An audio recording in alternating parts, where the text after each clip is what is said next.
What happens when a ruthless racist gang, fueled by hatred, underestimates a black veteran they see as just another helpless target, only to see his tattoo and freeze in fear? Watch as a seasoned soldier, a man who's seen the darkest sides of humanity, takes on his toughest challenge yet, facing his old Special Forces team member who went rogue and created a merciless gang that preys on anyone they deem inferior. Before we go any further, comment where in the world you are watching from, and make sure to subscribe. The late morning sun filtered through the cafe's large windows, casting soft patterns of light across the polished wooden tables. The place was quiet, save for the low hum of conversations and the occasional clink of a ceramic mug being set down. David Carter, seated at his usual corner booth, glanced out the window as he sipped his coffee. The steam rose slowly, curling like smoke against the light. At 68, David had carved out a routine that suited him. The cafe was a sanctuary of sorts, a place to sit, think, and enjoy the rhythms of ordinary life. He stretched his legs beneath the table, the stiffness in his knees reminding him of the years spent in service. Despite the aches, he was still solidly built, his posture commanding respect without effort. "Refill, Mr. Carter?" Grace's warm voice cut through his thoughts. He smiled up at her. "Why not? Keeps me young." Grace chuckled as she topped off his mug, her auburn curls bouncing. "Not many people could keep up with you, young or old." She lowered her voice. "Have you noticed those guys outside?" David glanced through the window. 4 men loitered near the cafe's entrance, their laughter carrying faintly on the breeze. They leaned against the brick wall, their body language sharp and territorial. David took another sip, his expression unreadable. "They've been hanging around more lately," Grace added, her voice tight. "I've heard things about them." "Don't worry about me," David replied evenly, his eyes not leaving the men. The bell above the door jingled as the group entered, their boots thudding against the floor. Conversations hushed. The leader, a burly man with a shaved head and a confident sneer, scanned the room. He locked eyes with David, his grin widening as if drawn to a challenge. "Well, well," the man drawled, sauntering toward David's booth. "Looks like the old guard's still kicking." David met his gaze without flinching. He didn't respond, letting the moment stretch. The silence between them was taut, the air charged with something unsaid but deeply understood. The man's smirk faltered for the briefest second, but he recovered quickly. "Mind if we join you?" he asked, the question clearly rhetorical. David leaned back slightly, his calm voice cutting through the tension. "That depends. Can you handle sitting quietly?" The burly man grinned as he slid into the booth across from David without waiting for an invitation. His cronies loitered by the counter, their stares hard and mocking as they surveyed the room. The hum of conversations faded into uneasy silence, leaving only the faint clatter of a spoon against a mug. "You don't get it, old man," Mike began, leaning forward with a grin that didn't reach his eyes. "There's places for people like you.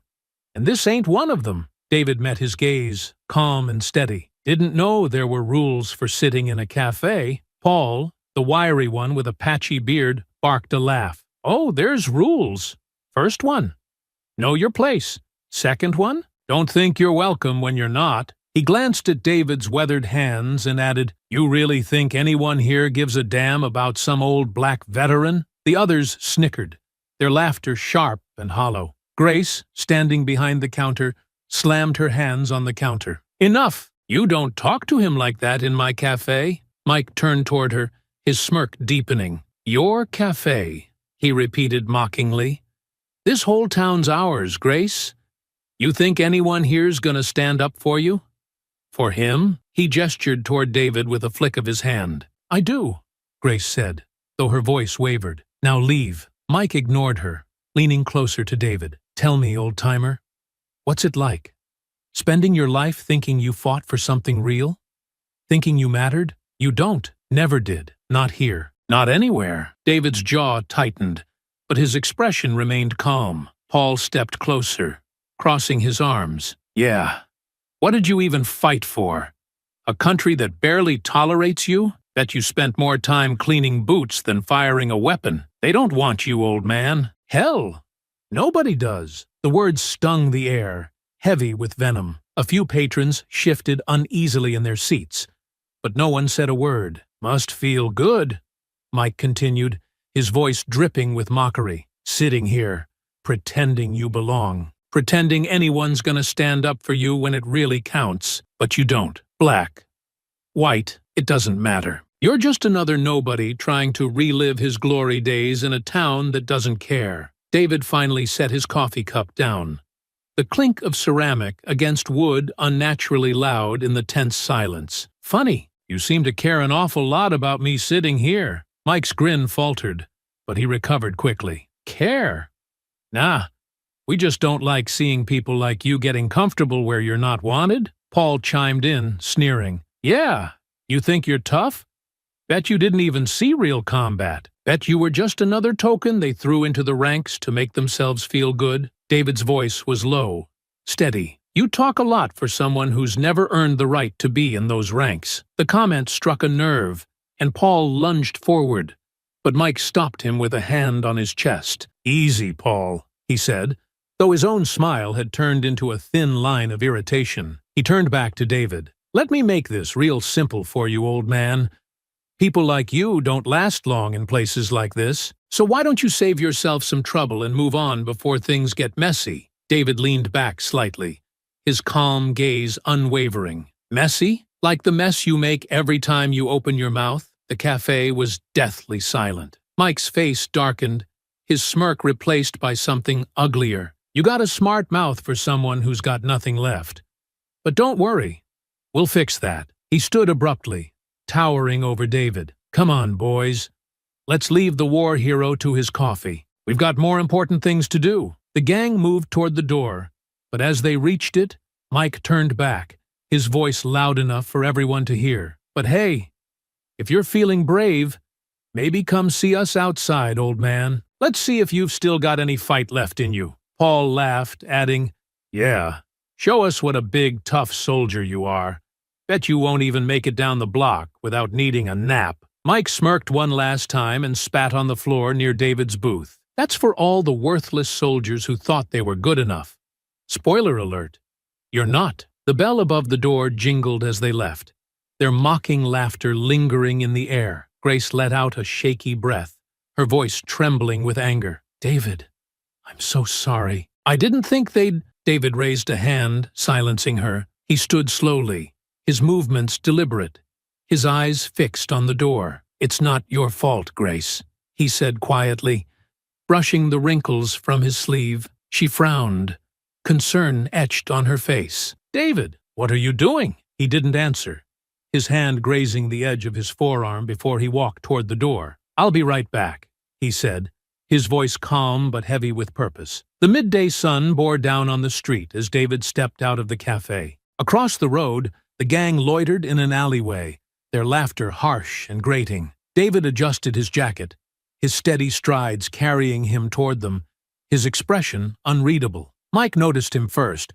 and let out a mocking laugh. Well, well, looks like the old man found his courage. What's the matter, Grandpa? Couldn't handle us having the last word? David stopped a few feet away, his gaze sharp. You left before you finished your story. Thought I'd come out here and get the full version. Paul snorted. What story? We already told you everything you need to know. Guys like you don't belong here. That's all there is to it. Mike stepped closer, his grin widening. Yeah, but since you're so curious, I'll spell it out for you. We're cleaning up this town, getting rid of the filth that's been dragging it down for years. That means your kind. David's voice was low and steady. And what kind is that? Paul sneered, leaning against the brick wall. Don't play dumb. You know exactly what we mean. Black, old, useless. Take your pick. You're the problem. Mike chuckled, shaking his head. You walk around like you're somebody, like you've earned respect. But you're just another washed-up vet trying to relive his glory days. Newsflash, old man. Nobody cares what you did. Not here. Not anywhere. David's jaw tightened, but he didn't respond.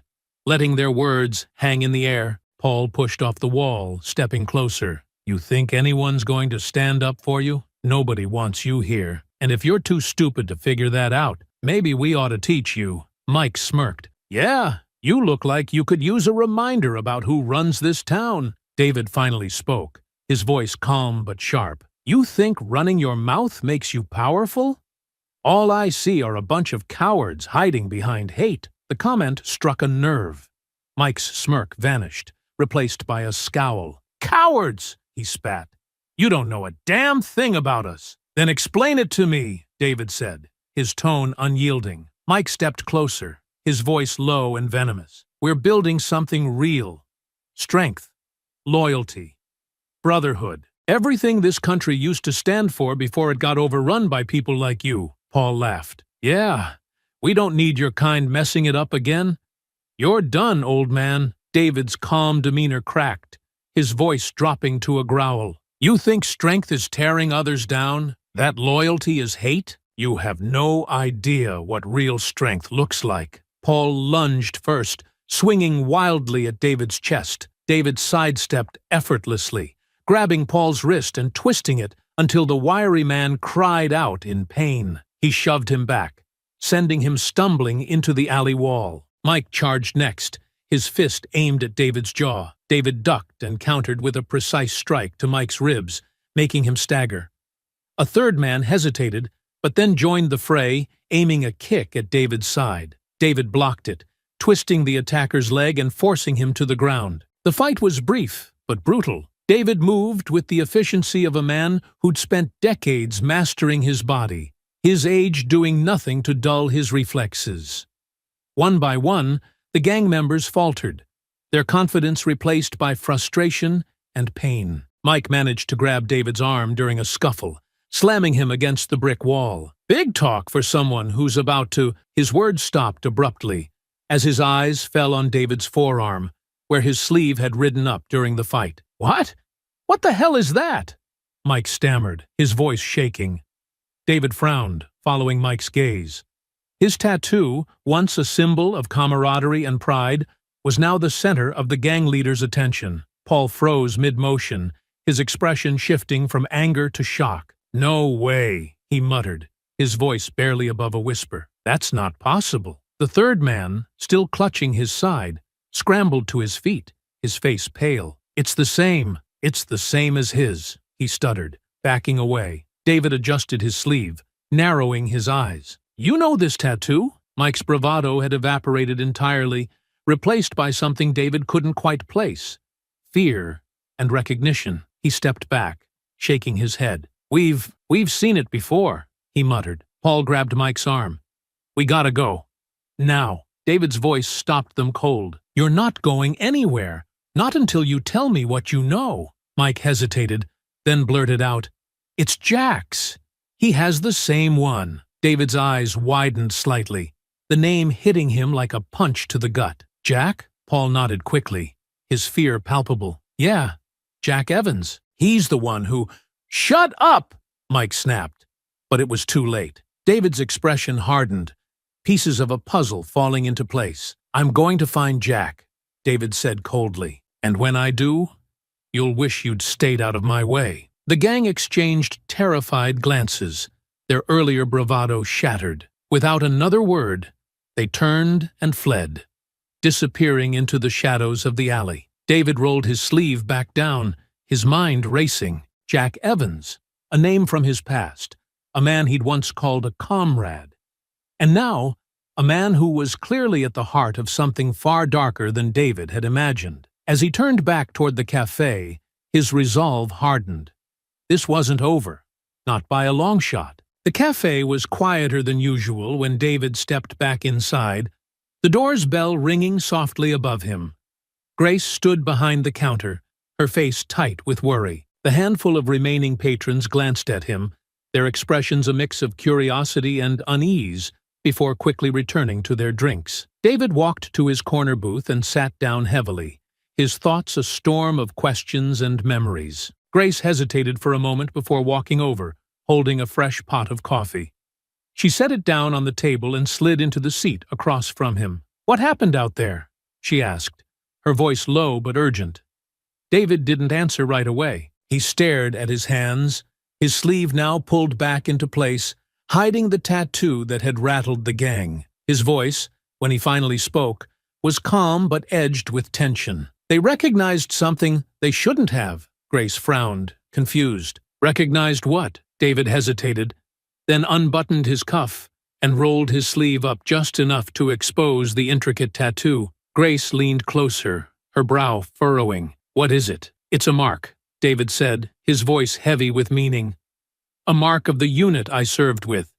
Elite forces. We called ourselves the Ghosts." He paused, letting the weight of the words sink in. "Not many people know about us, and the ones who do, they don't forget." Grace stared at the tattoo, then at David, her concern deepening. "And they knew what it was?" David nodded. "They knew. They recognized it immediately. And they mentioned a name. Jack Evans." He leaned back, crossing his arms as his eyes narrowed in thought. "He was part of my unit. We served together, but we never saw eye to eye.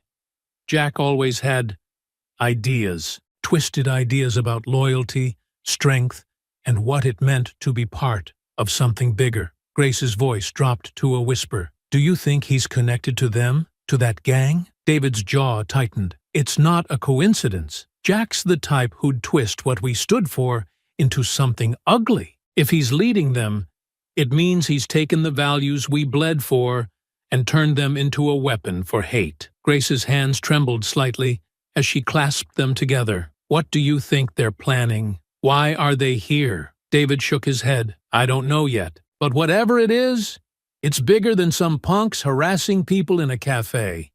They talked about cleaning up the town and taking it back." His voice grew colder. "It's hate, plain and simple, and Jack's behind it." Grace glanced at the other patrons, lowering her voice further. "You're not thinking of getting involved, are you?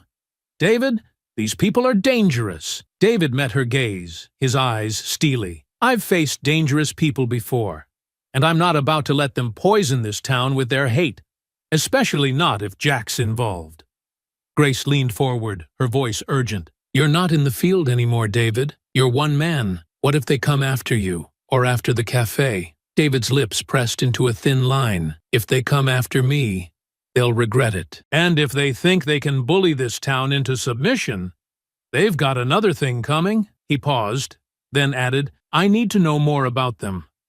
Where they operate, what they're planning. Can you think of anyone who might have seen or heard something?" Grace thought for a moment before nodding. "There's a guy who works nights at the gas station on Main. He's always talking about the trouble they cause. Says he sees them hanging around a warehouse by the old train tracks. Maybe he knows something." David nodded. "That's a start. If they've got a base of operations, that's where I'll begin." Grace reached out, her hand briefly touching his arm. "Just be careful, David. I've seen the way they look at people who stand up to them. They don't just want to hurt you. They want to make an example out of you." David's expression softened slightly. "I've been an example before, Grace. This won't be the first time." He rolled his sleeve back down and buttoned it. "But thank you." Grace hesitated, then stood up, pouring another cup of coffee for him before walking back behind the counter. David watched her go, his mind already turning over what he'd learned. Jack Evans. After all these years, it made sense now, the fear he'd seen in their eyes when they recognized the tattoo. Jack had always been a leader, but not in the way that inspired trust or camaraderie.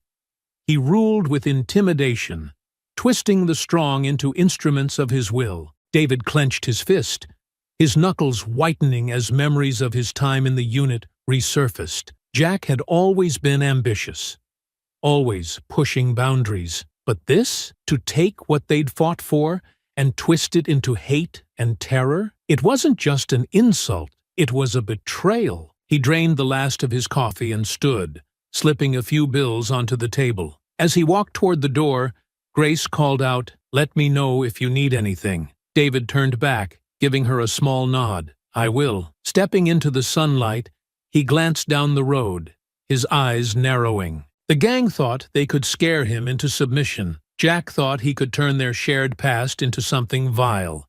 They were wrong. David Carter was no stranger to danger, and this fight, it was only just beginning. The sun dipped low in the sky as David approached the edge of town, his boots crunching softly on the gravel road. The air smelled faintly of rust and oil, a lingering reminder of the trains that had once passed through the now abandoned tracks. Ahead, the outline of the warehouse came into view, a hulking structure of corrugated metal and shattered windows, its edges softened by overgrown weeds. David slowed his pace, scanning the area.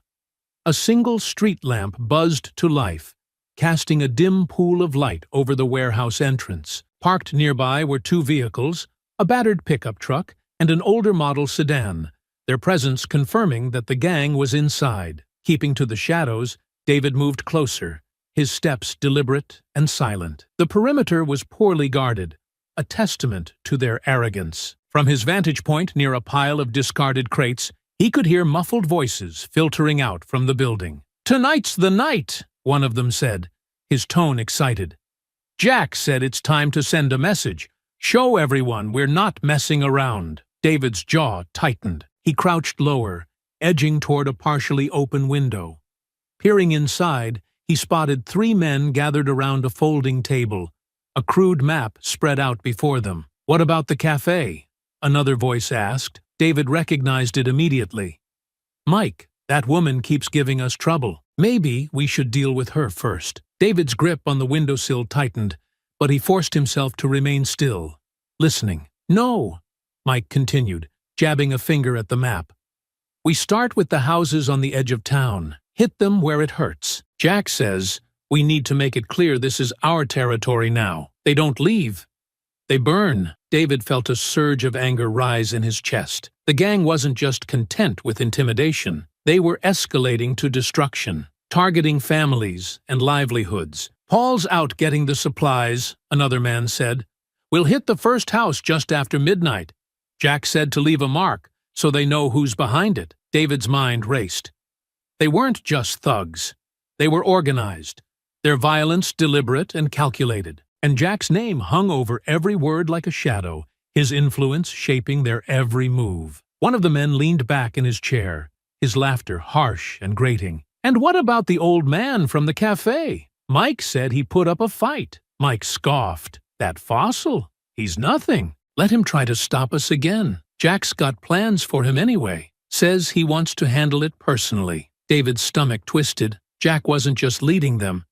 He was orchestrating every move. And now, David was firmly in his sights. He ducked lower as one of the men stood, stretching and heading toward the door. "Gotta take a leak," the man muttered, stepping outside. David pressed himself against the wall, holding his breath as the man passed within feet of him, oblivious to his presence. When the door slammed shut, David moved quickly, scanning the table again. His eyes locked on the map, where red circles marked several locations around the town. The cafe was one of them. He needed more information. Moving toward the rear of the warehouse, he found a narrow side door. It was locked, but a firm twist and a shove with his shoulder dislodged the rusted latch. He slipped inside, careful to keep to the shadows. The interior of the warehouse was a chaotic mess of stacked crates, tools, and discarded beer cans. In the center of the room, the table stood under a dim bulb. David moved closer, his eyes darting between the map and the scattered papers. Names and addresses were scribbled hastily in the margins, targets for the gang's planned attacks. His eyes narrowed as he scanned the map, committing the locations to memory. These weren't random acts of violence. Jack was targeting specific people, likely those who opposed him or represented the diversity he sought to erase from the town. The sound of footsteps echoed from the far end of the warehouse. David slipped behind a stack of crates, his muscles coiled and ready. The man who had gone outside returned, scratching his head as he rejoined the others at the table. "Paul back yet?" the man asked. Mike shook his head. "Not yet, but he'd better hurry. Jack's expecting us to be ready when he gets here." David's heart quickened. Jack was coming tonight. This was his chance to learn more, to confront him, even. But first, he needed to get out undetected. As the men resumed their conversation, David eased his way back toward the side door. His movements were practiced and silent, but the tension was palpable. One wrong step, one accidental sound, and he'd have 3 men to deal with before Jack even arrived. He slipped outside, the cool night air a stark contrast to the stifling heat of the warehouse. Moving quickly, he returned to the shadows near the vehicles, his mind already planning his next move. The gang wasn't just posturing. They were preparing to escalate, their hatred ready to ignite into violence. And Jack was at the center of it all, pulling the strings with ruthless precision. David clenched his fists as he headed back toward town. He'd seen enough to know the fight ahead wouldn't be easy. But if Jack thought he could use their shared past to spread terror, he was about to learn just how wrong he was. The sun dipped low in the sky as David approached the edge of town, his boots crunching softly on the gravel road. The faint scent of rust and oil lingered in the air near the abandoned train tracks, where the warehouse loomed like a forgotten giant. Its corrugated metal walls were streaked with grime, and shattered windows dotted its frame, offering glimpses of the shadowed interior. David stopped a few yards away, crouching behind a pile of discarded crates. 2 vehicles sat parked near the warehouse, a battered pickup truck and a sedan with peeling paint. Voices drifted from inside, muffled but agitated. Keeping to the shadows, David edged closer, his steps silent. As he approached an open window, the voices became clearer, their tone tinged with malice. "Tonight's the night," one of the men said, his words clipped and eager. "Jack wants us to hit 'em hard. Show everyone we're serious." David's jaw tightened. He pressed his back against the wall, craning his neck to get a better view through the gap. Inside, 3 men stood around a folding table, a crumpled map spread out before them. "What about that cafe?" another voice asked. David recognized it instantly. "Mike, that woman's been a pain. Maybe we start there." David's fists clenched, but he forced himself to remain still. "No," Mike continued, jabbing a finger at the map. "We go for the houses first. Edge of town. Jack says we need to hit them where it hurts. Make 'em scared to stay. If they don't leave, they burn." David's breath caught, his stomach twisting with anger. These weren't random thugs. Their plans were calculated, designed to terrorize and destroy. "Paul's getting the supplies," another man said. "Should be back soon. Once we've got the gear, we start at midnight." "Jack's orders." One of the men leaned back, a cruel laugh escaping his lips. "And the old guy from the cafe? Think Jack's still gonna deal with him?" Mike scoffed. "That fossil? He's nothing. Jack says he's got a special plan for him. Wants to make an example of him, just like the rest." David's pulse quickened. Jack wasn't just orchestrating this violence. He was making it personal. He ducked lower as one of the men stood, stretching and heading toward the door. "Gotta take a leak," the man muttered, stepping outside. David pressed himself flat against the wall, holding his breath as the man passed within feet of him. When the door slammed shut, David moved quickly, scanning the table again. His eyes locked on the map, where red circles marked locations around the town. The cafe was one of them. He crept toward the rear of the warehouse, finding a rusted side door. A firm twist and shove dislodged the latch, and David slipped inside. The air was thick with the smell of oil and sweat, the dim bulb above the table casting long shadows across the cluttered interior. Moving closer to the table, David scanned the map and the papers scattered around it. Names and addresses were scribbled in the margins, targets for the gang's attacks. His eyes narrowed as he committed the information to memory. These weren't random acts of violence. The gang was targeting families, business owners, and anyone they deemed unwelcome, systematically erasing those who didn't fit their twisted vision of the town. The sound of footsteps echoed from the far end of the warehouse. David ducked behind a stack of crates, his body tense. The man who'd gone outside returned, scratching his head as he rejoined the others. "Paul back yet?" he asked. Mike shook his head. "Not yet, but he'd better get here soon. Jack's expecting everything to be ready when he arrives." David's heart quickened. Jack was coming tonight. If he stayed, he might confront him face to face. But the gang's plans weren't just a threat. They were evidence. Evidence the authorities needed to stop this before it escalated. He slipped back toward the side door, his movements swift and silent. Each step felt heavier with the knowledge of what he'd learned. Arson, intimidation, and terror, all in the name of hate. Jack's hand was on all of it, his influence driving the gang's violent agenda. Outside, the cool air hit David's face like a wake-up call. The street lamp flickered above, casting long shadows as he hurried toward the road. He needed to get to the police station, and fast. The map, the addresses, the timeline.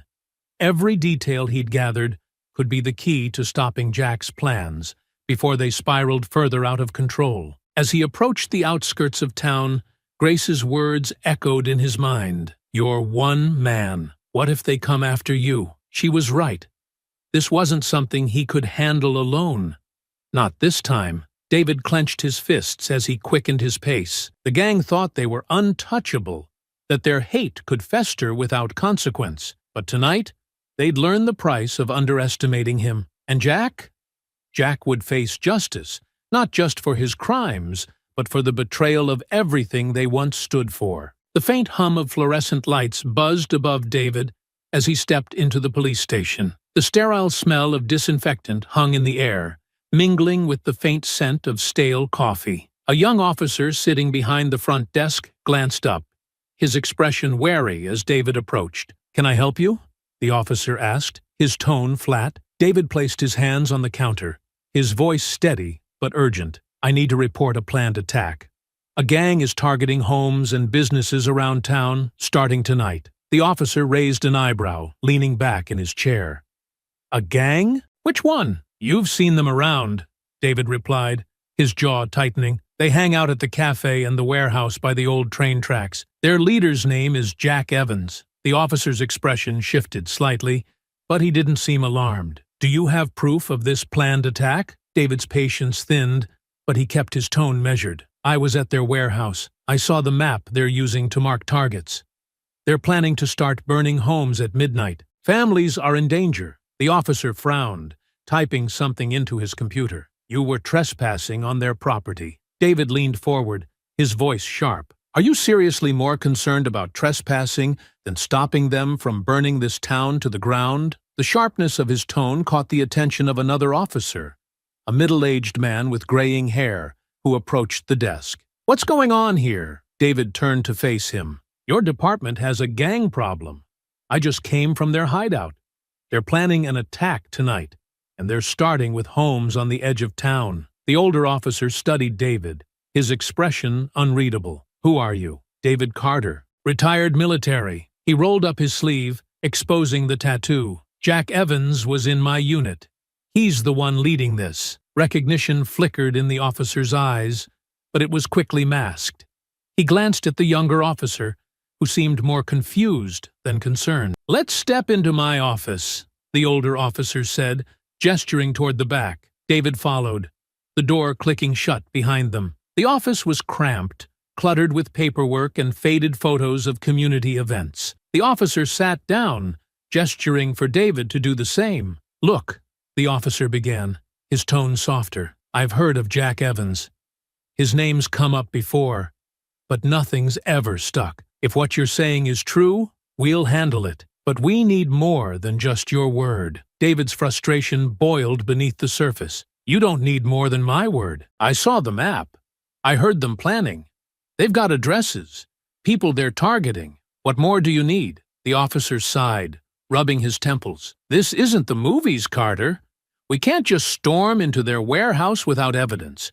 You said there's a map. Where is it?" David hesitated. "It's in the warehouse." "Then we're at a dead end," the officer said. "I can send a patrol car to check the area, but without concrete proof, there's not much we can do." David's hands curled into fists. "If you wait for concrete proof, people are going to get hurt.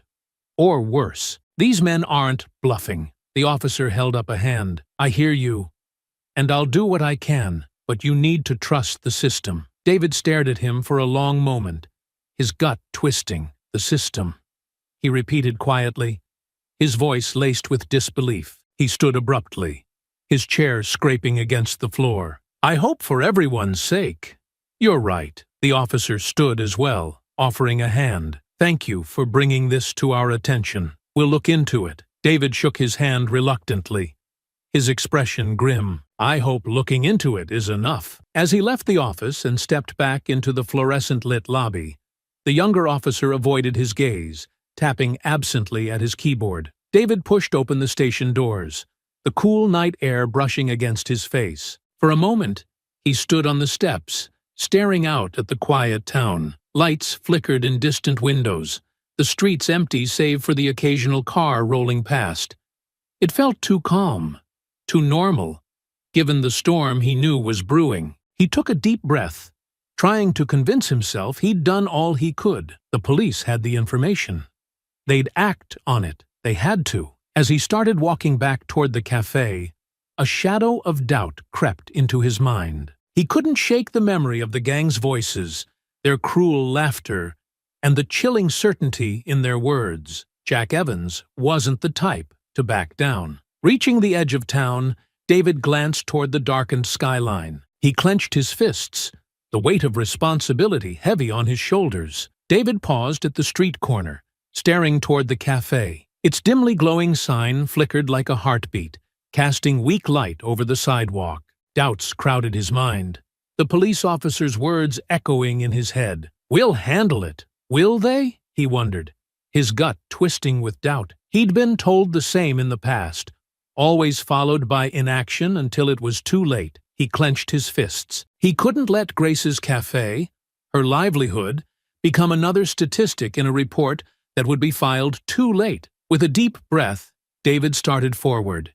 His steps quickened as the nagging sense of urgency grew. As he rounded the last corner, his instincts screamed at him. He stopped abruptly, ducking into the shadows of an alley. 3 figures loomed near the cafe's entrance, their movements hurried and deliberate. One of the men shook a gasoline canister, its sloshing contents gleaming faintly in the flickering light. Another crouched by the steps, flicking a lighter absently, the flame dancing in the darkness. "Hurry it up!" the crouched man hissed, glancing over his shoulder.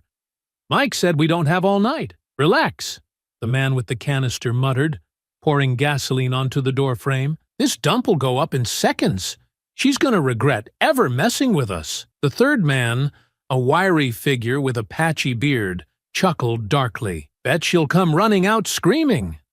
Maybe we'll have some fun before we torch the rest of it." David's stomach twisted with anger. He stepped out of the shadows, his voice cutting through the night like a blade. "Step away from the cafe." All 3 men froze, their heads snapping toward him. For a moment, the only sound was the faint trickle of gasoline pooling on the ground. The wiry man stood slowly, his grin twisting into a sneer. "Well, well, look who decided to show up.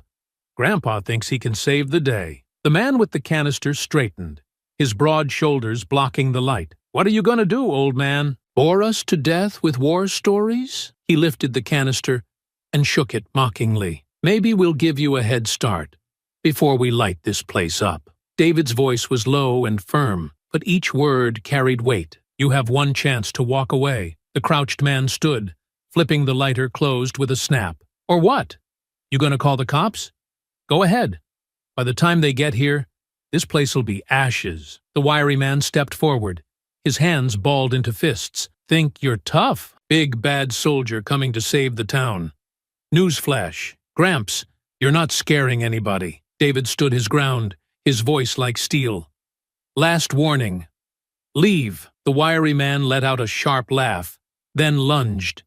David sidestepped, grabbing the man's arm and twisting it behind his back. The wiry man howled in pain as David shoved him hard into the cafe wall. "Get him!" the man with the canister shouted, rushing forward. He swung the heavy container like a weapon, aiming for David's head. David ducked, the canister narrowly missing as it slammed into the wall with a dull thud. David countered with a sharp punch to the man's ribs, forcing him to stagger back. The crouched man joined the fray, pulling a crowbar from his jacket. He swung wildly, the metal whistling through the air. David blocked the strike with his forearm, wincing at the impact, but staying focused. With a quick step, he grabbed the crowbar and yanked it free, tossing it aside. The wiry man recovered, charging at David with a shout. David sidestepped again, driving his elbow into the man's side before sweeping his legs out from under him. The man hit the ground hard, gasping for air. The man with the canister roared, charging again with a wild swing. This time, David caught the container mid-swing, twisting it free and slamming it against the man's chest. The canister tumbled to the ground, spilling its contents in a pungent puddle. The crouched man hesitated, his eyes flicking between David and his injured companions. "What the hell is this guy?" he muttered, his confidence faltering. David's eyes narrowed as he advanced. "You're not as tough as you think." The wiry man scrambled to his feet, blood dripping from his nose. He reached into his jacket, pulling out a knife. "I'll show you tough," he snarled, slashing toward David. David stepped back, his movements calm and calculated. The knife sliced through the air, but met only empty space. David grabbed the man's wrist, twisting it sharply. The knife clattered to the ground as the wiry man screamed in pain. "Enough!" the man with the canister shouted, clutching his chest. "We're done!" David released the wiry man, who stumbled backward, clutching his wrist. The three men exchanged panicked glances before the tallest of them growled, "This isn't over.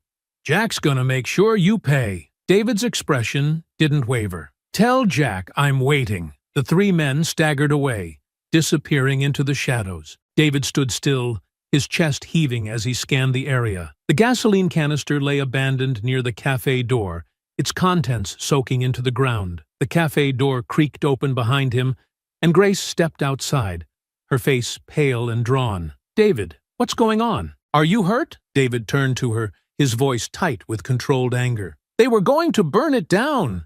They weren't bluffing." Grace's hands trembled as she looked at the canister. "Didn't you call the police?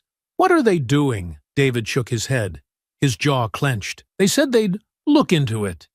This is their version of action." Grace wrapped her arms around herself, fear flashing across her face. "What now?" David's gaze shifted toward the horizon, where the faint glow of the warehouse district loomed in the distance. His voice was cold and resolute. "We don't wait.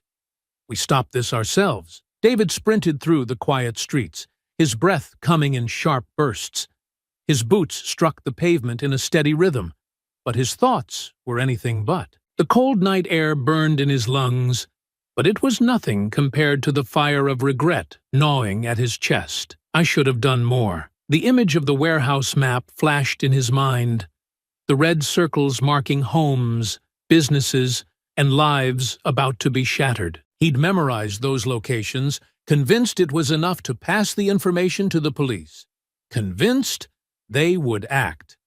But now, with the gasoline still soaking the cafe's doorstep and the gang's threats echoing in his ears, he knew better. "I should have stopped them when I had the chance," he muttered under his breath, his jaw tightening. He could still hear their laughter, the casual way they'd planned destruction like it was nothing. "I should have stopped them right then and there." The faint sound of shouting broke through his thoughts, yanking him back to the present. He turned a corner, his eyes scanning the street ahead. A group of neighbors had gathered outside a small house, their voices frantic as smoke billowed from the front porch. Flames licked at the edges of the wooden frame, casting an orange glow against the night. David pushed forward, skidding to a stop in front of the house. A man in his 40s stood at the edge of the porch, trying to douse the flames with a garden hose. The water hissed and steamed as it hit the fire, barely keeping it at bay. "What happened?" David demanded, his voice cutting through the chaos. The man glanced at him, his face pale and streaked with soot. "3 men. They came out of nowhere, tossed something onto the porch and ran. I barely got my family out in time." David's fists clenched as the man's words confirmed his fears. The gang was already moving, their plans set in motion. He grabbed the hose, stepping closer to the flames and aiming the spray at the base of the fire. The flames sputtered, reluctant to die, but David didn't stop until the last ember faded into smoke. "You need to call the fire department," he said, handing the hose back, "and the police. Tell them everything you saw." The man nodded shakily. "What about them? The ones who did this?" David turned, his expression grim. "I'll deal with them," He didn't wait for a response. Already moving toward the next target etched in his memory. His legs burned as he pushed himself harder, his heart pounding with urgency. Every second felt like an eternity. How many more are there? How much damage have they already done? As he approached the edge of town, another plume of smoke rose into the sky. This one blacker and denser than before. The sight made his stomach twist. He veered toward it, cutting through an alley to save time. When he emerged onto the street, he saw them. 2 gang members standing near the back of a hardware store, their faces illuminated by the faint glow of flames dancing in a trash can. One of them held a makeshift torch, the firelight casting jagged shadows across his sneering face. "Hurry up," the taller one said, his voice sharp. "Mike said to hit as many places as we can before Jack shows up." The other laughed, spinning the torch in his hand. "This place? Easy pickings. Nobody here to stop us." David stepped forward, his voice echoing in the stillness. "You're wrong about that." The 2 men spun around, their eyes narrowing as they took him in. For a moment, there was silence, the tension crackling in the air like a live wire. "Well, look who it is," the taller man said, his sneer returning. "Thought we taught you your lesson back at the cafe." "You didn't teach me anything," David said evenly, his stance firm. The man with the torch chuckled, tossing it casually from hand to hand. "Big talk for someone who's outnumbered." "You really think you can stop us?" David's eyes flicked to the trash can, where embers were beginning to drift upward, threatening to spread. He shifted his weight, his voice cold. "I've stopped worse than you." The taller man growled, lunging forward. David sidestepped, grabbing the man's arm and twisting it sharply. The man cried out as the torch clattered to the ground, its flames sputtering out. David followed with a swift strike to the man's stomach, doubling him over. The second man hesitated, his bravado faltering. "You're gonna regret this, old man," he muttered, pulling a crowbar from his belt. David didn't wait. He closed the distance in 2 quick strides, his movements precise. The man swung the crowbar wildly, but David ducked, driving his shoulder into the man's chest and sending him crashing into the wall. The crowbar hit the ground with a metallic clang, and the man scrambled to his feet, clutching his ribs. "You're done," David said, his voice like ice. The men exchanged a panicked glance before turning and fleeing into the shadows. David watched them go, his chest heaving as he caught his breath. The embers in the trash can had begun to die. The threat contained, for now. He glanced back at the hardware store, his stomach twisting. He'd stopped this one, but how many more fires had already been set? How many more homes and businesses would fall before the night was over? "This is on me," he thought bitterly. "I should have acted sooner." Clenching his fists, he turned toward the horizon, the faint glow of the warehouse district still visible in the distance. The regret burned hotter than the fires he'd extinguished, but he wouldn't let it stop him. He still had work to do. David's lungs burned as he pushed himself down the empty streets, his senses sharp despite the exhaustion creeping in. The faint wail of a siren cut through the night, making him pause. He turned toward the sound, spotting flashing blue and red lights bouncing off nearby buildings. He ran toward the source, his boots pounding against the pavement. As he turned the corner, he came upon a scene of chaos. 2 police cruisers were parked haphazardly in the street, their lights flashing wildly. An officer stood near a patrol car, shouting into his radio, while another was engaged in a scuffle with 2 gang members near a storefront. One of the gang members swung a bat at the officer, who dodged and tackled him to the ground. The second gang member turned to run, but stopped short when he saw David approaching.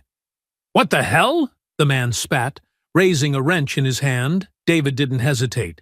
He closed the distance in 3 quick strides, grabbing the man's wrist and twisting it sharply. The wrench clattered to the ground as the man yelped in pain. David shoved him against the side of the cruiser, pinning him with one arm. The officer nearest him glanced up, his eyes narrowing in recognition. "Carter?" he asked, his voice tinged with surprise. David nodded curtly. "Looks like you're finally out here doing something." The officer snorted, slapping cuffs onto the man he'd tackled. "Better late than never.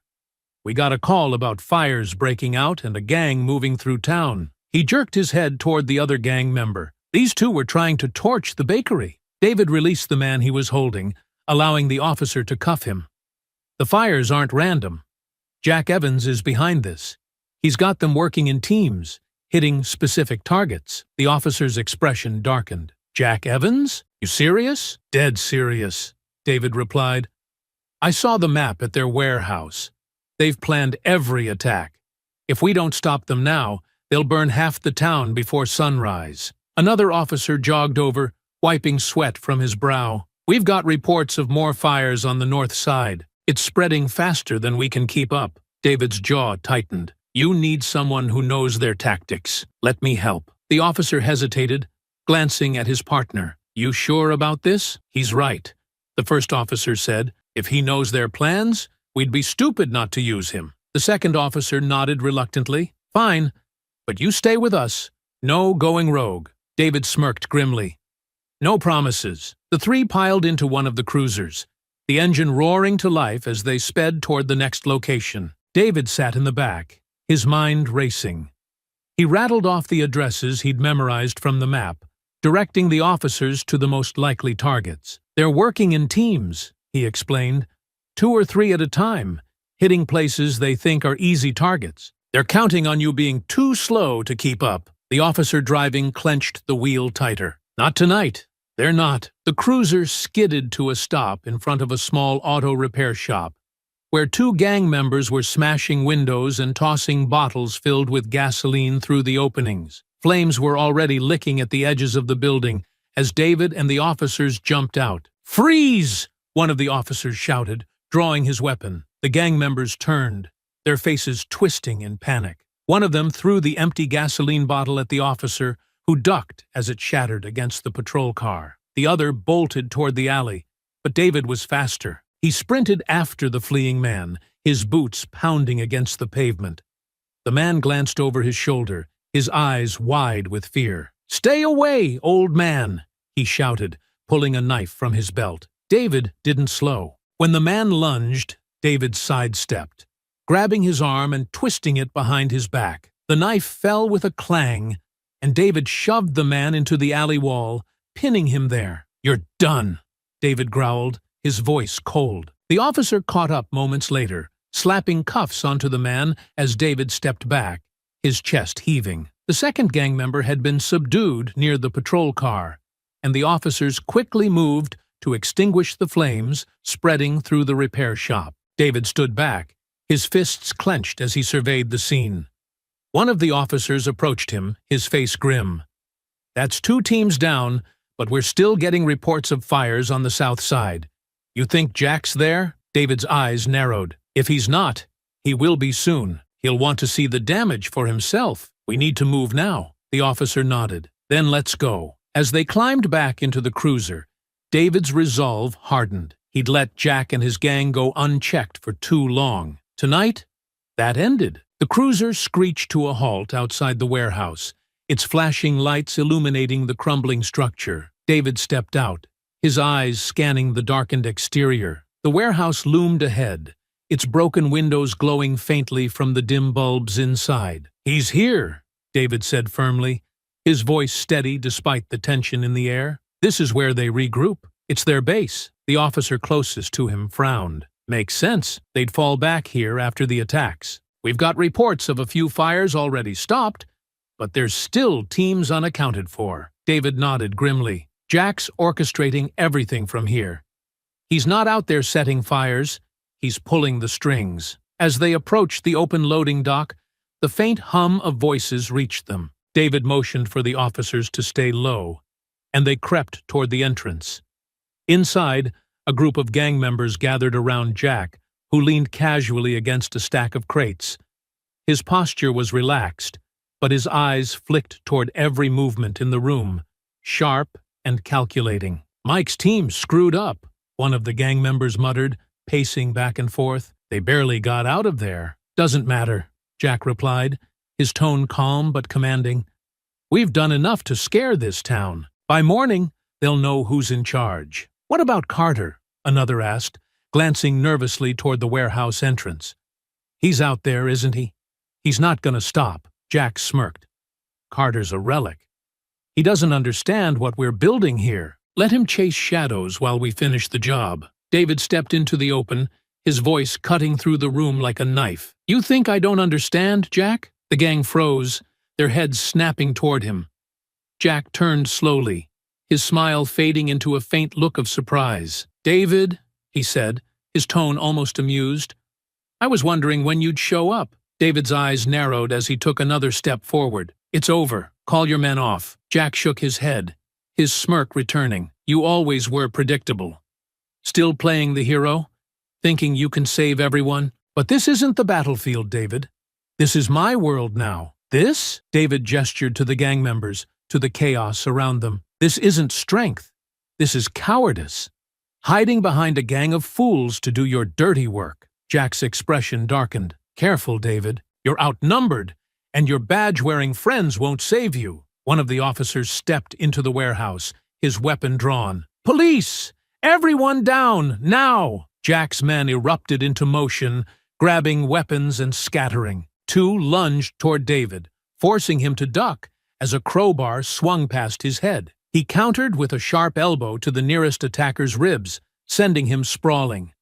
"Keep them busy," Jack barked, backing toward the far end of the warehouse. "I've got other things to handle." David's head snapped toward him. "You're not going anywhere, Jack." But Jack was already slipping into the shadows, his movements swift and deliberate. David turned his attention back to the gang, who were engaging the officers in a chaotic brawl. One officer wrestled a bat away from a gang member, while another exchanged blows with a wiry man wielding a wrench. David moved quickly, grabbing a metal pipe from the ground and blocking a swing aimed at his head. "You think you're gonna stop us, old man?" snarled one of the gang members, lunging at David with a knife. David sidestepped, grabbing the man's wrist and twisting sharply. The knife clattered to the ground, and David shoved the attacker into a stack of crates. "You're nothing but pawns in Jack's game," he said coldly, turning toward the next threat. The officers fought alongside him, their voices commanding as they shouted for the gang to surrender. But the fight was fierce,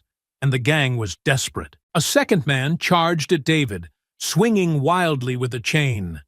David ducked, driving his fist into the man's stomach before sweeping his legs out from under him. "Where's Jack?" one of the officers shouted, scanning the warehouse as the gang began to falter. David's eyes darted toward the back of the room, where an open door swung slowly on its hinges. His stomach twisted with realization. "He's gone," David muttered, his voice laced with frustration. The officer cursed, pinning one of the remaining gang members to the ground. "We'll catch him. Let's clean this up first." David straightened, his chest heaving as he scanned the room. The gang members who hadn't fled were subdued, cuffed, and disarmed. But the sense of victory felt hollow. Jack had used the fight as a distraction, slipping away while his men fought and fell. One of the officers approached David, his expression grim. "We'll track him down. He can't run forever." David shook his head, his jaw clenched. "Jack doesn't run. He regroups, plans, and strikes again. He won't stop until someone forces him to." The officer nodded. "Then we keep the pressure on. He won't get far." David glanced toward the open door, his fists tightening. The fires might be out, but the fight wasn't over. Not as long as Jack was still free. The faint glow of dawn began to creep over the horizon as the chaos inside the warehouse subsided. The gang members who hadn't escaped were cuffed and lined up against the wall, their heads hung low in defeat. Officers moved methodically through the space, cataloging weapons, gathering evidence, and tending to minor injuries from the fight. David stood near the open loading dock, his fists clenched as he stared at the darkened street beyond. His breath still came in short bursts, but it wasn't the fight that had him on edge. It was Jack's escape. "Carter!" one of the officers called, approaching with a clipboard in hand. "We've got most of them rounded up. A few managed to slip out during the fight, but nothing major. This will cripple them for a while." "For a while," David echoed, his tone flat. "Jack's still out there. As long as he's free, this isn't over." The officer hesitated, then placed a hand on David's shoulder. "We'll catch him. We've got his name, his network. He won't get far." David shrugged the hand off, his jaw tightening. "You don't know Jack like I do. He doesn't run. He regroups, retools, and comes back stronger.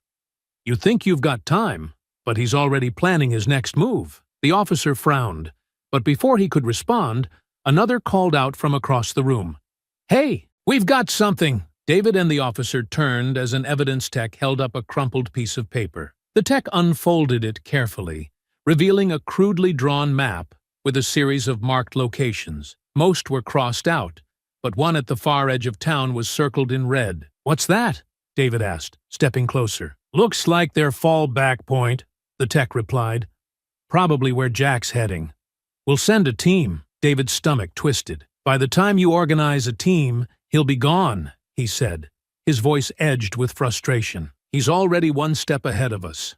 I'm not waiting around while you sort out paperwork." The officer bristled. "We can't just send you out there alone. This is a police operation, and you'll handle it like you handled the rest of tonight?" David snapped. He took a deep breath, reining in his temper. "Look, I'm not saying you're not trying, but Jack's playing a different game. He knows how you work. He's counting on you being slow." The officer glanced at the map, then back at David. "You're really going after him, aren't you?" David's expression hardened. "You can either back me up or stay out of my way.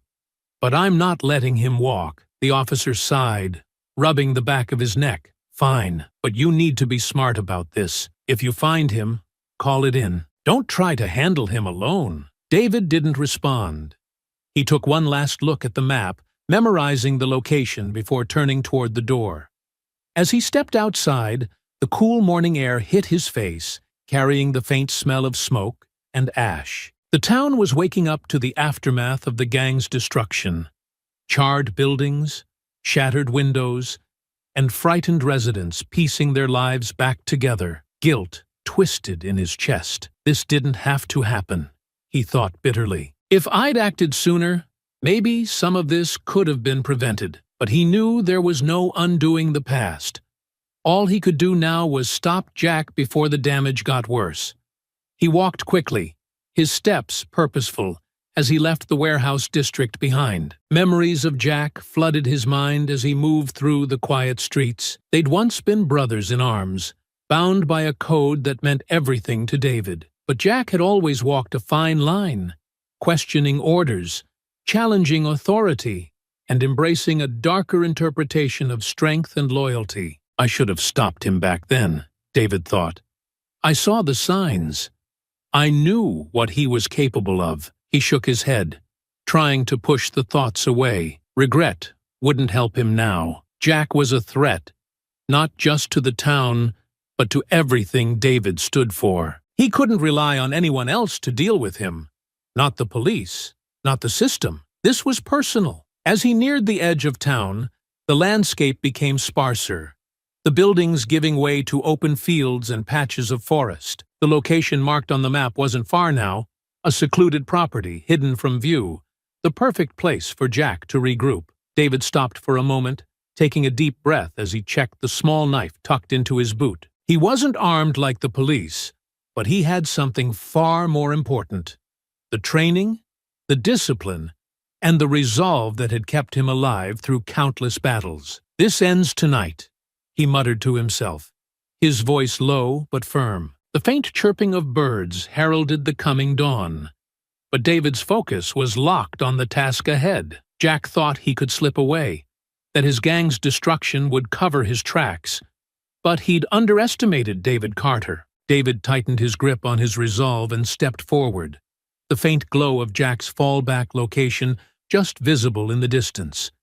He was ready for whatever came next. David moved through the underbrush with practiced precision, his breath steady despite the tension knotting in his chest. The faint glow of a fire flickered through the trees ahead, drawing him toward a dilapidated cabin barely visible in the gloom. Jack's vehicle was parked haphazardly in front, its tires caked in mud. David crouched low, scanning the area for movement. The night had gone eerily quiet, save for the faint crackle of the fire. No guards, no ambush, just the telltale calm before a storm. He crept closer, his fingers brushing against the hilt of his knife. Pushing the door open slowly, he entered the cabin, his boots silent on the creaking floor. Jack was there, sitting near the fire with his back turned, a bottle of whiskey in one hand. "Took you long enough," Jack said without turning, his voice calm and mocking. David stepped further inside, his stance ready.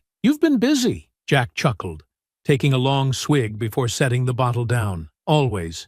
You know me? Can't sit still for long. Burning homes, terrorizing families," David said coldly.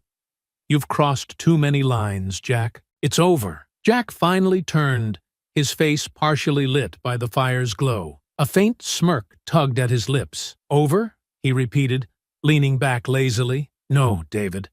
This is just the beginning. But hey, it's nice of you to stop by. You always did have a knack for showing up late." David's fists clenched, his voice hard. "You've betrayed everything we stood for, everything we fought for." Jack's smirk twisted into something darker. "We fought for a lie, David. Rules, loyalty, honor.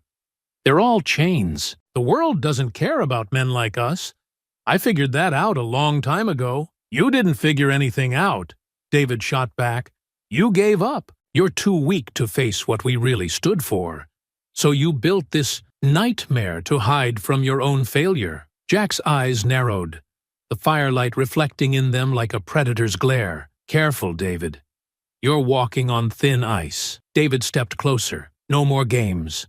No more running. This ends here." Jack's expression hardened.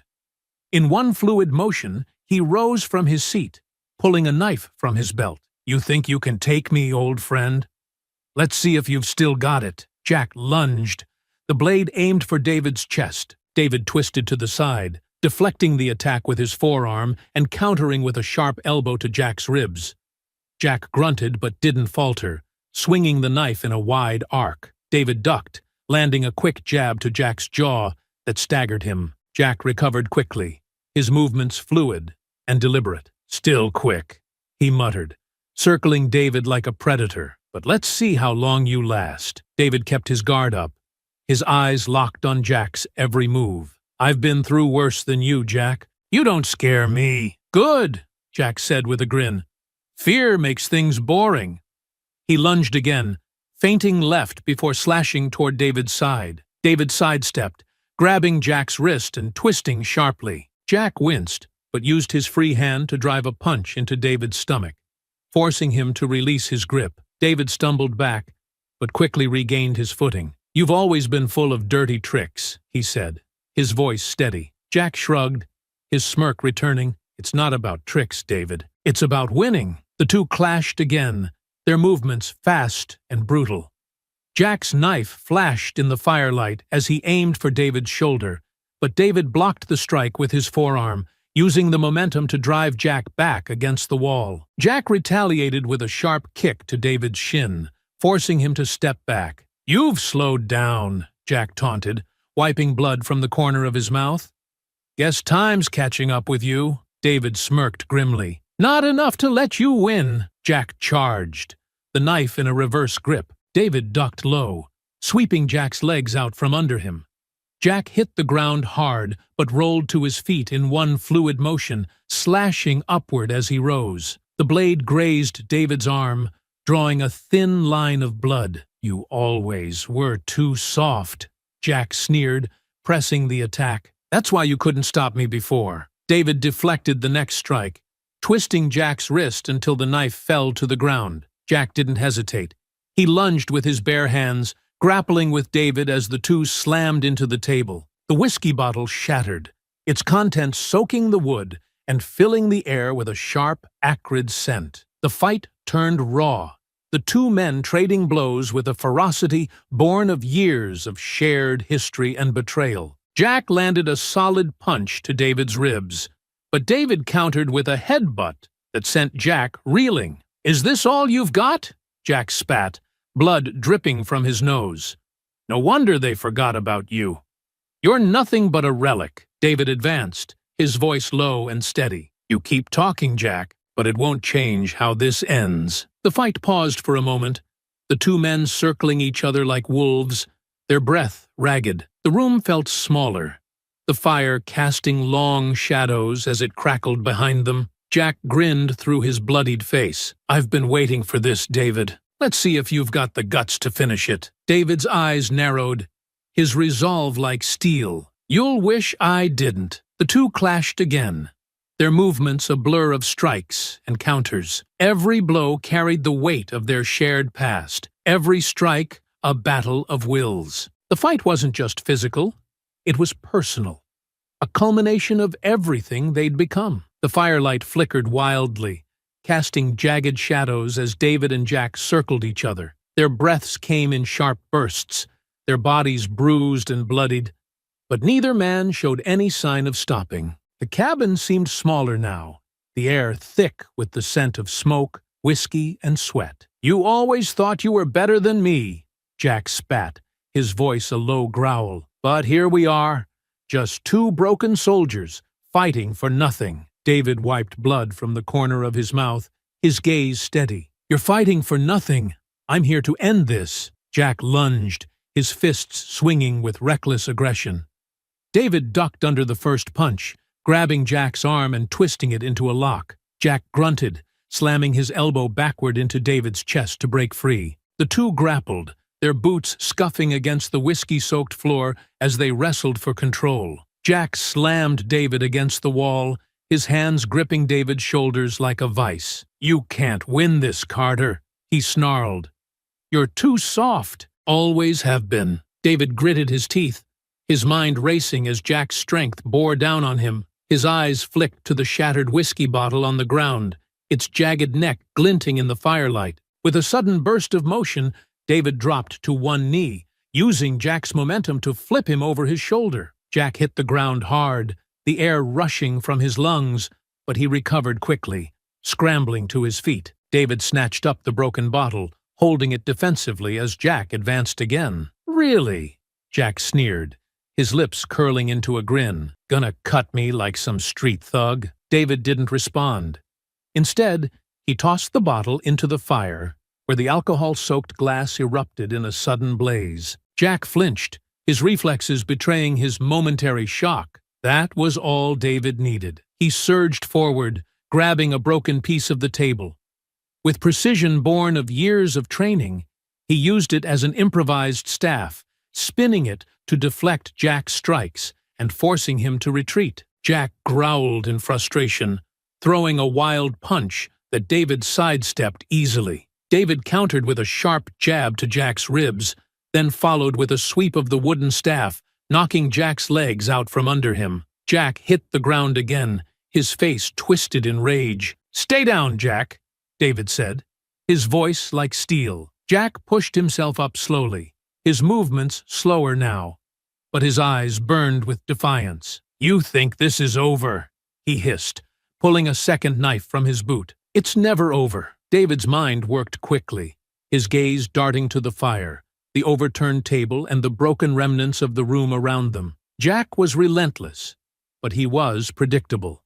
His attacks fueled by anger, not strategy. As Jack lunged again, David used the staff to block the strike, twisting his body to disarm the knife with a precise strike to Jack's wrist. The knife clattered to the floor, and David followed with a quick, spinning strike that caught Jack squarely in the chest, sending him staggering back into the flame's glow. Jack coughed, his chest heaving as he steadied himself. His eyes flicked to the ground, searching for another weapon, but David was already closing in.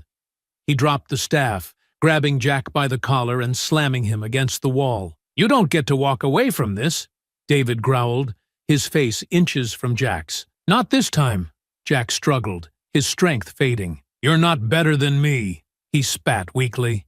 "You're just like me." David's grip tightened, his knuckles whitening. "That's where you're wrong." With a sharp motion, he spun Jack around, pinning his arms behind his back. He reached into his pocket, pulling out the zip ties he'd taken from the police earlier. Jack thrashed, but David's hold was unyielding. "You're done, Jack," David said coldly, securing his wrists. For the first time, Jack's bravado cracked. "You think this changes anything?"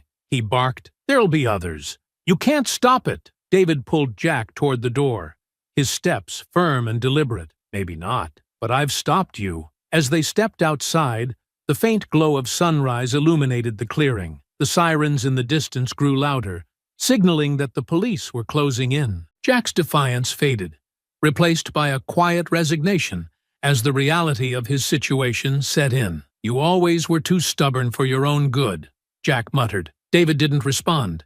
He handed Jack over to the arriving officers, his expression unreadable. As the cuffs clicked into place, David stepped back, the weight of the night finally lifting from his shoulders. The fight was over. Jack was finished. The sun hung low in the sky, casting long shadows over the clearing as the last of the police cruisers pulled away. The cabin, now cordoned off with yellow tape, sat silent and broken, a stark reminder of the chaos that had unfolded just hours before. David stood near the edge of the tree line, his hands resting on his hips, as he watched the officers load the final pieces of evidence into their vehicles. One of the officers approached him, her boots crunching softly against the gravel. "It's over, Carter," she said, her voice calm but edged with fatigue. "Jack and his men are in custody. They won't be causing trouble again anytime soon." David glanced at her, his expression unreadable. "For now," he replied. "Men like Jack don't just disappear. Even locked up, they leave scars. Their poison doesn't wash away that easily." The officer shifted uneasily but nodded. "You did good tonight. The town owes you for this." David shook his head, his gaze distant. "The town doesn't owe me anything.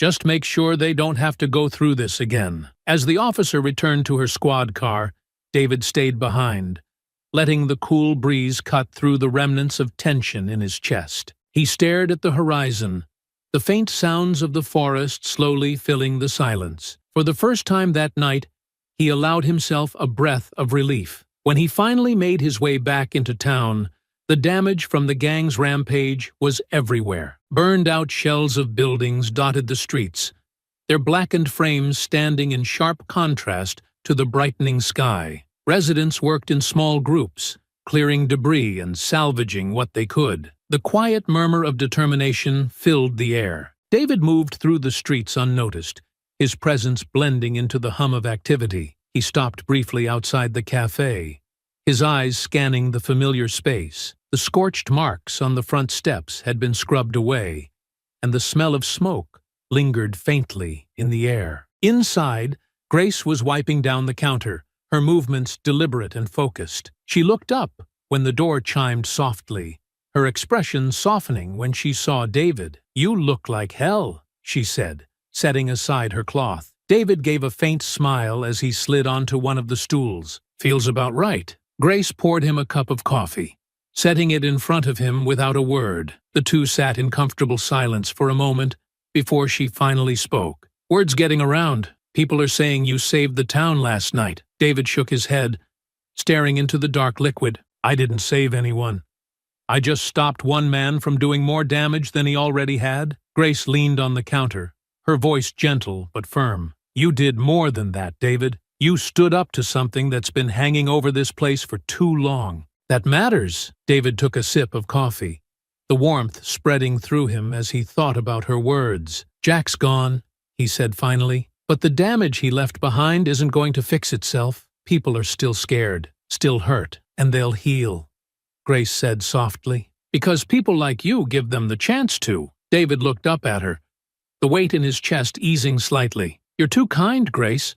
I'm just a tired old man who got lucky." She smiled faintly, reaching across the counter to pat his hand. "Sometimes, that's all it takes." As the cafe door opened and a small group of customers filed in, David stood, leaving a few bills on the counter.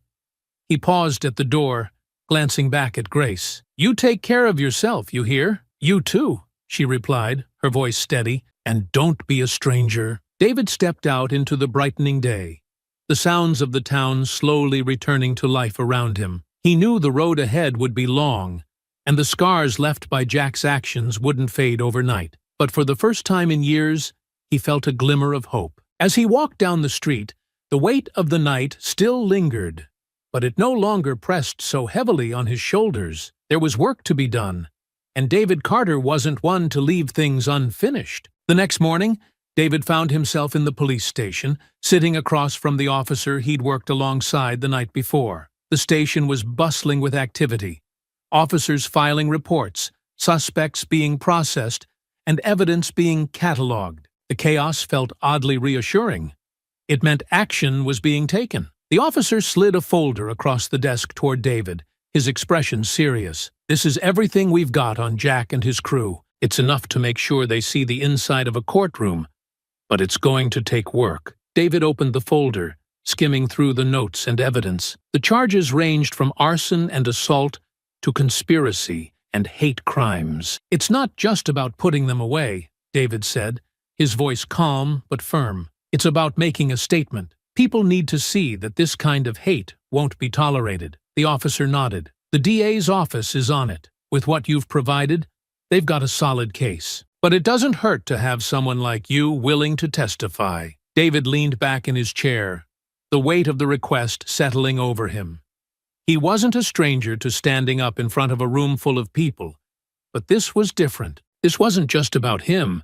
It was about giving the community the closure it deserved. "I'll testify," he said, after a long moment.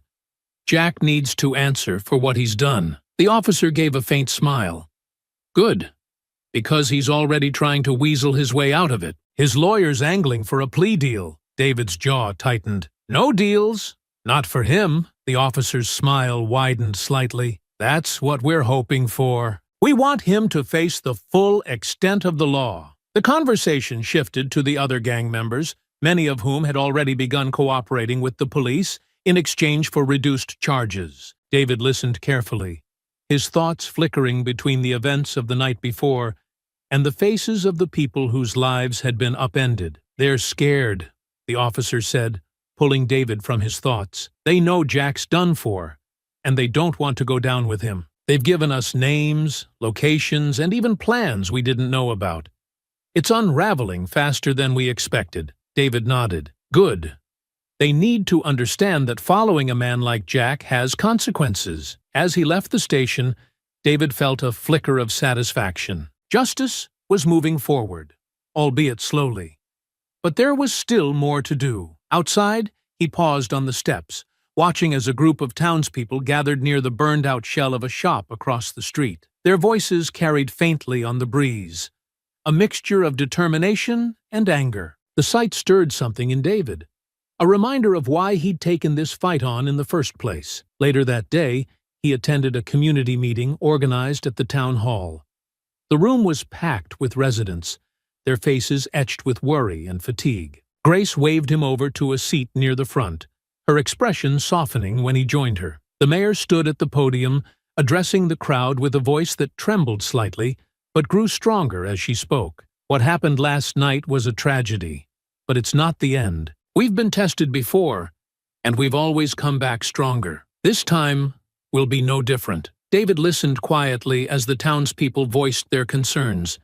Questions about rebuilding, safety, and whether the gang's influence had truly been dismantled. When the mayor called for suggestions, David stood, his presence commanding attention. "This isn't just about rebuilding what was lost," he said, his voice steady. "It's about making sure this never happens again. Jack and his men thrived because they thought no one would stand up to them. We need to show them, and anyone like them, that this town won't tolerate hate." There was a murmur of agreement, and one of the residents stood. "What can we do?" she asked, her voice tinged with uncertainty. "We're not fighters like you." David shook his head. "You don't need to be fighters. You need to be united. Report suspicious activity.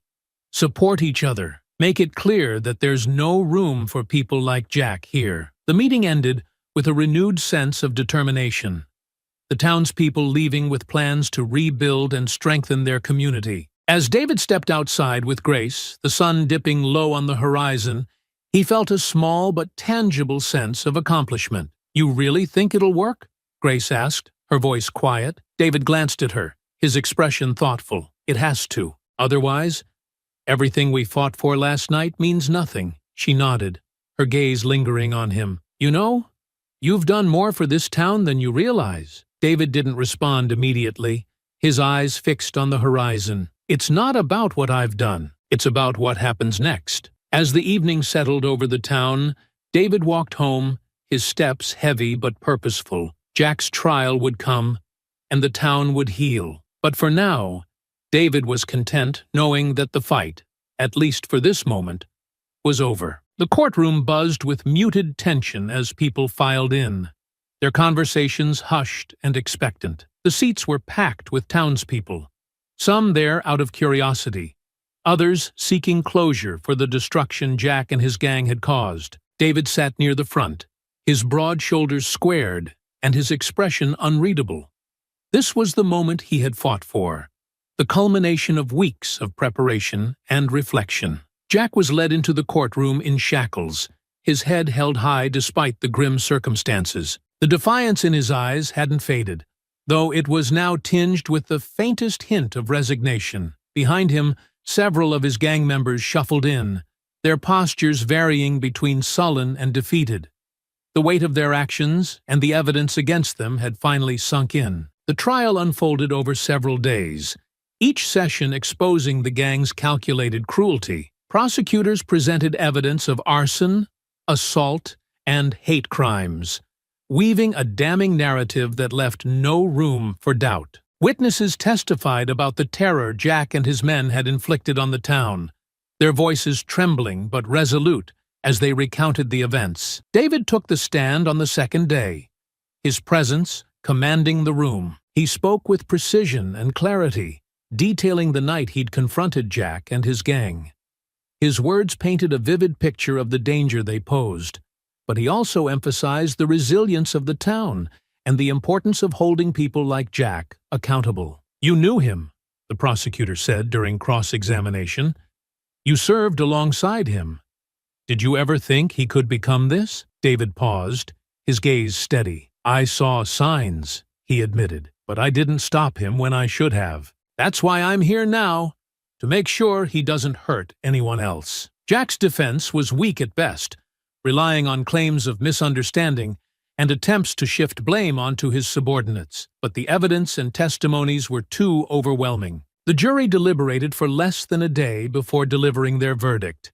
Guilty on all counts. When the judge handed down the sentences, the room was silent, save for the scratch of her pen as she signed the official orders. Jack received the harshest punishment, multiple life sentences without the possibility of parole. His gang members faced varying terms based on their involvement, with some sentenced to decades behind bars, and others offered reduced terms in exchange for their cooperation. As the gavel struck, a collective sigh of relief rippled through the courtroom. Justice had been served, and the specter of Jack's influence had been extinguished. Outside the courthouse, the town gathered in small groups, their conversations carrying a mix of relief and hope. Reporters snapped photos and asked questions, but most people brushed them off, focused instead on reconnecting with one another. David lingered near the steps, his hands tucked into his jacket pockets, as he watched the scene unfold.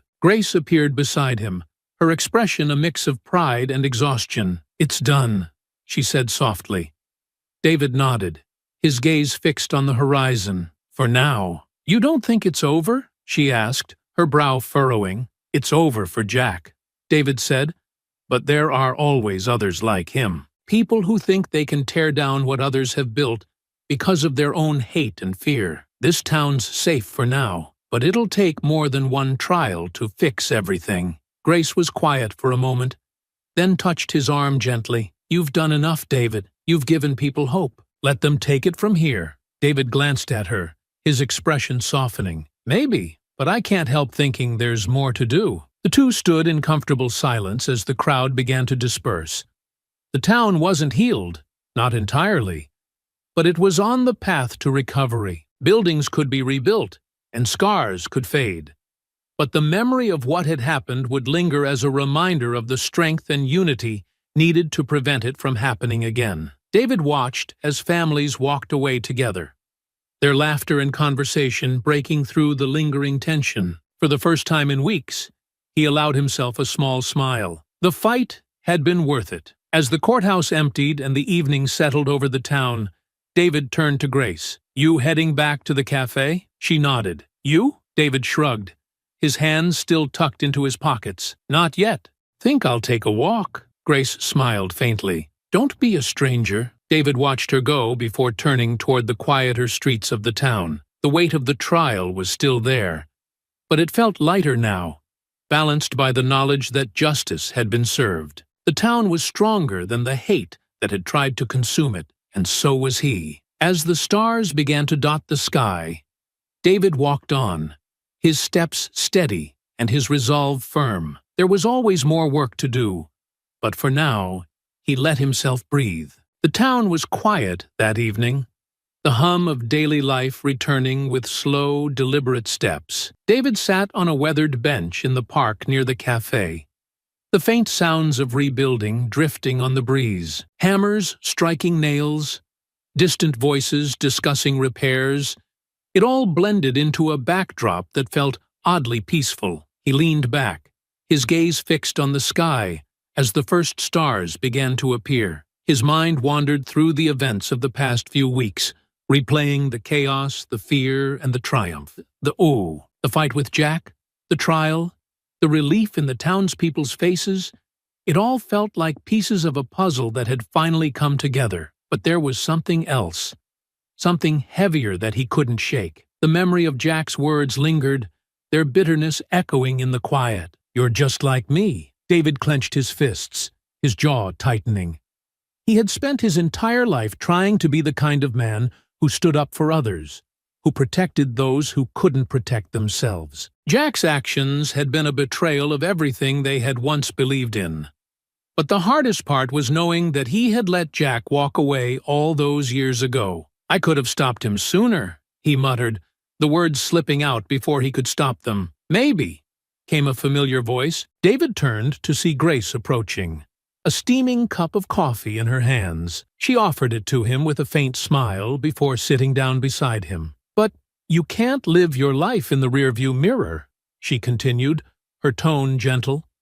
"You did what you could when it mattered. That's all anyone can ask." David took the coffee, letting the warmth seep into his hands. "Doesn't feel like enough," he admitted. "People got hurt. Lives were destroyed because I didn't act when I had the chance." Grace tilted her head, studying him. "Do you think you're the only one who's ever made a mistake? The only one who's ever hesitated?" She paused, letting her words sink in. "What matters is what you did after. You stood up when it counted. You made things right." David stared into the coffee, the steam rising in soft tendrils. Jack thought he was untouchable, and for a while, he was. He thrived on fear, on hate. "I didn't just fight him. I fought everything he stood for." "And you won," Grace said simply.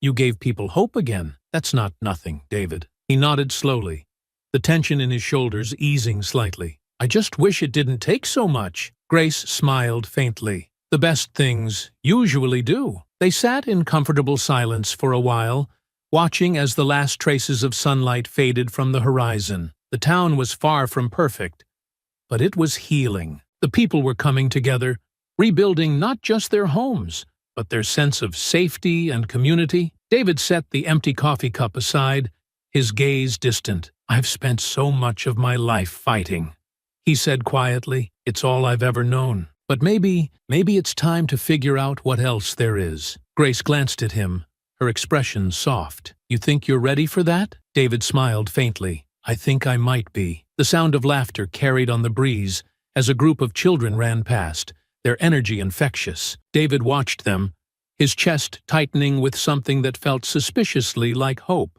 "Maybe it's not about what I've done," he said, his voice thoughtful. "Maybe it's about what I can still do." Grace stood, brushing off her hands. "You'll figure it out," she said, her tone confident. "And when you do, you'll do it your way." David watched her walk away, the faint glow from the cafe's windows casting a warm light on her retreating figure. He stayed on the bench a while longer, letting the quiet settle over him. The weight he had carried for so long felt lighter now, replaced by something he couldn't quite name. As the stars filled the sky, David rose to his feet, his steps slow but steady. The fight with Jack was over, but the work of rebuilding, both for the town and himself, was just beginning. And for the first time in years, he felt ready to face it. I hope you enjoyed that story. Please share it with your friends and subscribe so that you do not miss out on the next one. In the meantime, I have hand-picked 2 stories for you that I think you will enjoy. Have a great day.